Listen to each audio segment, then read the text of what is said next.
Praise the lord. ప్రభు స్తోత్రం. ఈరోజు వాగ్దాన సందేశం మార్కు సువార్త 5వ అధ్యాయము 34వ వాక్యం ధ్యానం చేసుకుందాం. నీ బాధ నివారణ అయ్యాయి. ప్రభువుకు స్తోత్రం కలుగునుగాక.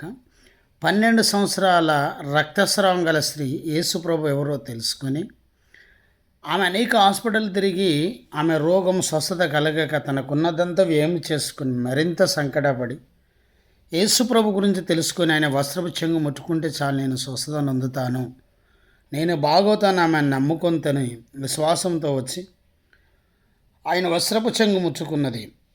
ఆమె ప్రభు అన్నాడు, నీ బాధ నివారణై నీకు స్వస్థత కలిగింది, నువ్వు వెళ్ళమ్మ, సమాధానం గలదానివై వెళ్ళు అన్నాడు.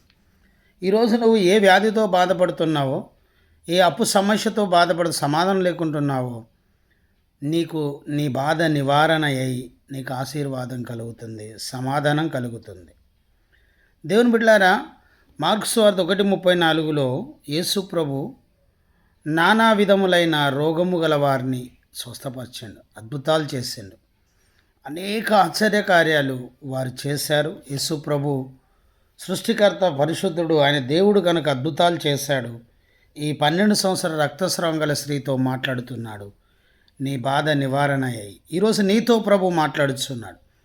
యెషయా గ్రంథం 41:13లో చూస్తే భయపడకు, దేవుడు నిన్ను భయపడొద్దని చెప్తున్నాడు. రోగంతో ఉన్నావా, అప్పుతో ఉన్నావా, బాధతో ఉన్నావా, భయపడకు, దేవుడు సమాధానం నీకు దయచేస్తాడు, నీకు విజయం కలుగుతుంది, గొప్ప పరిచర్య నువ్వు చేస్తావని ప్రభు మాట్లాడుతున్నాడు.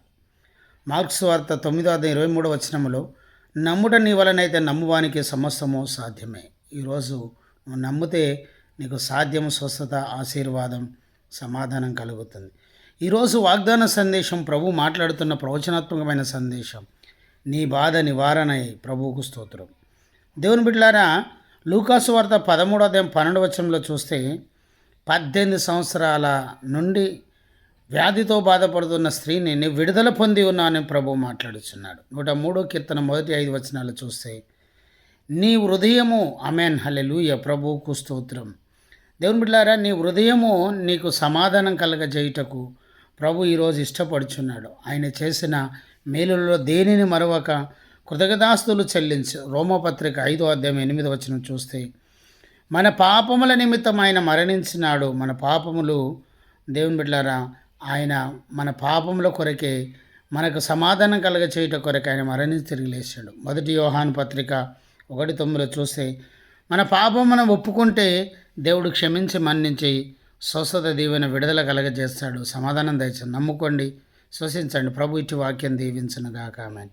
జయమని మా యూట్యూబ్ ఛానల్ సబ్స్క్రైబ్ చేయండి, లైక్ చేయండి, షేర్ చేయండి, అనేకులకు తెలియజేయండి. మీ ప్రార్థన అవసరం మాకు కాల్ చేయండి. మా సెల్ నెంబర్ 9948930321. ప్రతి నెల 3వ మంగళవారం పాస్టర్స్ కాన్ఫరెన్స్ ఉజ్జీవ సభ ధర్మారం వరంగల్లో ఏర్పాటు చేస్తున్నాం. ఈ నెల 15వ తారీఖు మంగళవారం ఉదయం 10:30 పాస్టర్స్ కాన్ఫరెన్స్ ఉజ్జీవ సభ ఉన్నది, రండి. పాస్టర్లకు $200 ఛార్జెస్, అందరూ భోజనాలు ఏర్పాటు చేస్తున్నాం.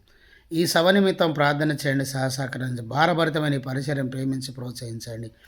జయమని మా యూట్యూబ్ ఛానల్ సబ్స్క్రైబ్ చేయండి. Praise the Lord. ఆమేన్.